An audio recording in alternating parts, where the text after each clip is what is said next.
Hello বন্ধুরা, আমি সুপ্রিয়া, তোমাদের বন্ধু। নতুন আরও একটা ভিডিওতে তোমাদেরকে জানাই অনেক অনেক স্বাগত। আজকে হচ্ছে 12ই জানুয়ারি 2026। আজকে বিবেকানন্দের জন্মদিন, সেই উপলক্ষে আমাদের স্কুলও আজকে ছুটি দিয়েছে, ওই কারণের জন্য ঘরে আছি। ভাবলাম যে তোমাদের সাথে একটু ছোট্টখাট্ট একটা সারাদিনের ব্লগ শেয়ার করি। আসলে ঘরে থাকলে না আমার ইচ্ছা হয়, নাহলে আমি সময় পাই না ব্লগ করার। সারা সপ্তাহ স্কুল থাকে, তারপর টিউশন থাকে, এবার শেখানোর জন্য সময় হয়ে ওঠে না। আবার ছুটির দিনগুলোকে একটু কাজে লাগানোর চেষ্টা করি আমি। আর তো চলো, বেশি কথা বলবো না, ব্রেকফাস্টে কী আছে দেখে নিই। আর আজকে 12ই জানুয়ারি কোথাও ঘুরতে যাওয়ার তেমন প্ল্যান নেই। যদি সন্ধ্যেবেলার দিকে একটু টুকিটাকি বেরোই, সেটা তো তোমাদের সাথে শেয়ার করবোই। আর সো আজকে ব্রেকফাস্টে হিসেবে রয়েছে চাউমিন। এই চাউমিনটা কিন্তু মানে আগে একদিন হয়েছিল, এবার কিছুটা পরিমাণে মানে ওই সিদ্ধ করা চাউমিনটা না বেঁচে গিয়েছিল। এবার সেই সিদ্ধ চাউমিনটা দিয়েই আজকে সকালবেলায় না অত হেভিভাবে করে ভালো লাগে না খেতে, সে কারণের জন্য একটু পেঁয়াজ আর হয়তো একটু আলু আছে, তো সেই আলু আর কয়েকটা ডিম কুচিয়ে ব্যাস হয়ে গেছে, মানে ভালো লাগে খেতে এই জিনিসটা। এখানে দেখো, আজকে ছুটি আছে বলে আমি গাছগুলোতে একটু জল দিয়ে দিচ্ছি। আর জবা গাছটা, মানে যেই উঁচু গাছটা দেখছো, ওটা অনেক দিন আগে কিনেছিলাম, কিন্তু ওটা কোনো ফুল ফোটেনি। আর দেখো গাঁদা ফুলগুলো কি সুন্দর হচ্ছে, এগুলো আরও বড় হবে, ওই জন্য তুলিনি এখন।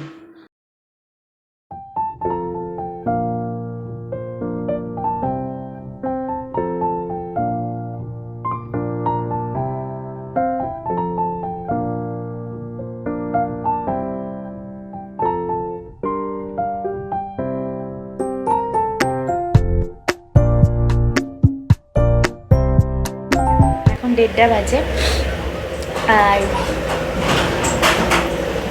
যখনই ভিডিওটা অন করব তখনই একটা গাড়ি যেতে হবে, আওয়াজ মানে আসবেই। তো যাই হোক, আর আজকে তো সোমবারের পুজো, এই কারণের জন্য মায়ের আজকে একটু মানে অনেকক্ষণ ধরেই মা পুজো করে। বাহিরোদ আজ অনেকক্ষণ ধরে মা পুজো করে। এবার আজকে আসলে সোমবার করে না মা ওই গুবলুকে দেয়, মা কোনো সুজি বা মিষ্টি জাতীয় কিছু বানিয়ে দেয়। এবার আজকে যেহেতু আমি আছি, আমি ভাবলাম যে একটু কিছু করে দিই, মালপোয়া করব। তো আমি কয়েকটা করব, মাই বাদ বাকিটা করবে, দিয়ে গোপালকে দেব। তো যাই হোক, চলো দেখতে থাকো।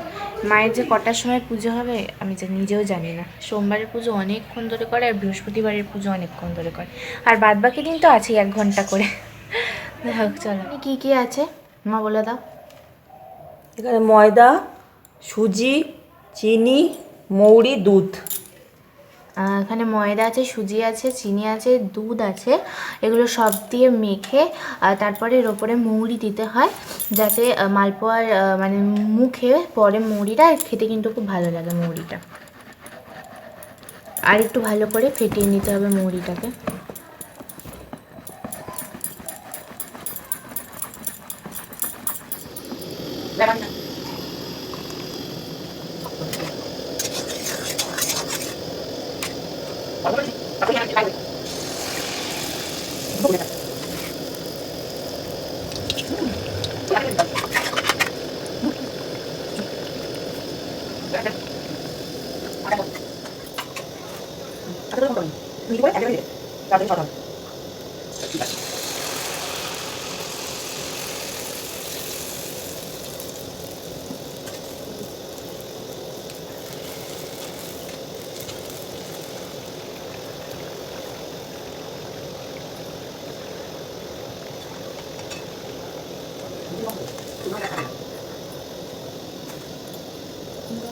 তো সন্ধ্যেবেলা কিন্তু একটু বাইরে বেরিয়েছিলাম, বলেছিলাম কোথাও যাওয়ার ঠিক হয়নি, মানে বিড়লা মন্দির, ভিক্টোরিয়া কোথাও ভেবেছিলাম যাবো, বাট যাওয়া হয়নি। তো সে কারণের জন্য এই বাইরেই বেরিয়েছিলাম। আর এই মন্দিরটা এত সুন্দর করে রাধাকৃষ্ণের মূর্তি রয়েছে, এত সুন্দর করে নাম কীর্তন হচ্ছিলো যে ওখানটায় দাঁড়িয়ে পড়ে গেছিলাম আর একটু শুনছিলামও, বেশ ভালো লাগছিলো।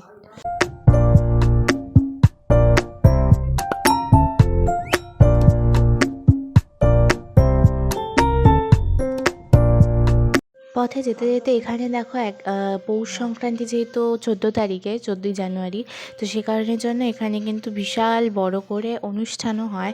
তো এখানে ভাবতে পারিনি এখন অনুষ্ঠান হবে, তো সেখানের জন্য একটু ভিতরে ঢুকে দেখলাম এই যে মন্দিরটা দেখছো, রাধা মাধবের মূর্তি আছে।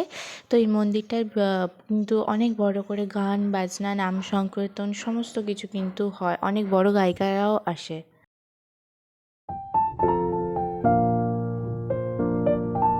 এরকম মিষ্টি দেখলে জানি শীতকালে এরকম মিষ্টি দেখলে আর একদমই থেমে থাকা যায় না। তো এখানে এসেছিলাম হচ্ছে ঠাকুরের জন্য কয়েকটা মিষ্টি নিতে, কিন্তু এত ধরনের মিষ্টি দেখে না আমি ভিডিও না তুলে আর পারলাম না। তো তোমরা মিষ্টিগুলোকে দেখো, আর নলেন গুড়ের রসগোল্লা।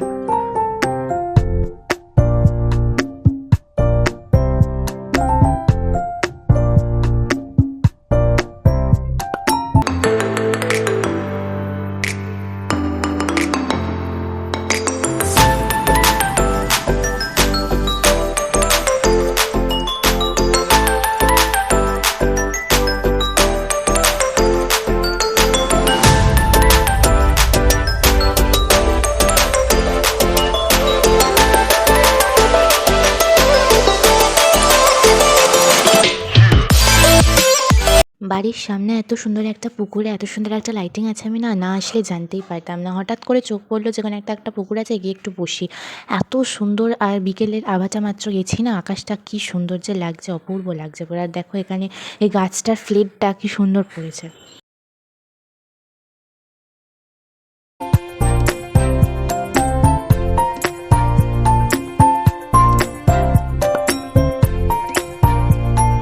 এই দেখো এদিক দিয়ে পুরো ওই রাস্তাটা দিয়ে ওই দিকে যেতে হবে, মানে এই নিচটায় পুরো নেমে ওদিক দিয়ে পুরো উঠতে হবে।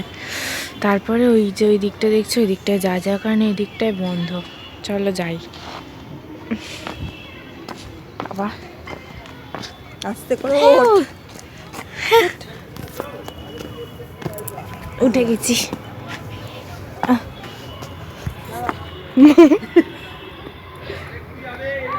উঠে গেছি। বাহ, এখানে আবার একটা হোল, তো বড় কত বড় গাছটা, এই দেখ কি রাস্তা।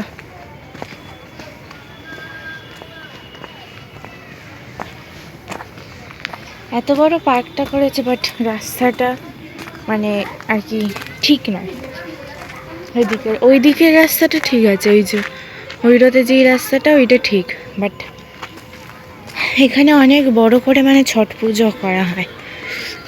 কানেরে খুলে দিয়েছি কারণ আমার আর ঠান্ডা লাগছে না, ভাল লাগছে। কারণ এই জায়গাটায় না খুব সুন্দর আলো বাতাসও রয়েছে, আর চারিধারটা কি সুন্দর দেখো, আলোটা এত সুন্দর।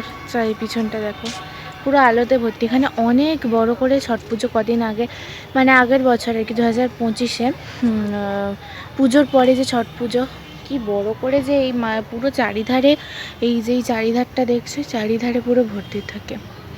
আমরা বসেছিলাম কোথায় বলো তো, ওই যেখানে সিঁড়ি দেখছো ওইখানে বসেছিলাম। এখানে আশপাশটা খুব, আমি মানে এখানটায় আসি না, এত বাড়ির সামনে হয়েও আসি। বাড়ি আমি উল্টে, আমি কখনো আসি না, এবারে এত বাড়ির সামনে হয়েও কিন্তু আজকে এলাম, খুব সুন্দর লাগছে। মা বলছে আসলে আমি একটা মার্কার কিনবো, মার্কার কেনার জন্য এসছি। মা ওই দিকে যাচ্ছিলো, ওই মানে যেই রাস্তাটায় আর কি রেগুলার যাই, বাট এখানটায় আমি বললাম যে মা এখানটায় ঢোকো, কখনো তো আসি না। ছট পুজো একবার এসেছিলাম, বাট তখন অনেক ভিড়, চলে যেতে হয়েছিল, এই চারিধারটা ঘুরিনি। তো জায়গাটা দেখো, রাস্তাটা পুরো। চলো, অনেক বকবক করে ফেলেছি। আমরা শীতকালে কত কষ্ট করে, মানে আমরা তো অনেক ভালোভাবে ঘুমাই, আর এরা দেখো কোনো কিছু চাপা দেওয়ার গায়ে দেওয়ার কিচ্ছু নেই, তাও কি সুন্দরভাবে ঘুমাচ্ছে। এই দেখো। সো বন্ধুরা, আজকের ভিডিওটা এখানেই শেষ করছি। আশা করি তোমাদের ভিডিওটা ভালো লেগেছে। যদি ভালো লেগে থাকে অবশ্যই চ্যানেলটাকে সাবস্ক্রাইব করো, লাইক করো, কমেন্ট করো। আর এরপর আমি আর ভিডিও করিনি, তো সে কারণের জন্য আর তোমাদেরকে দেখানোরও সুযোগ হয়নি কিছু। সো আজকের মতন ভিডিওটা এখানেই শেষ করছি। সবাইকে জানাই বাই বাই।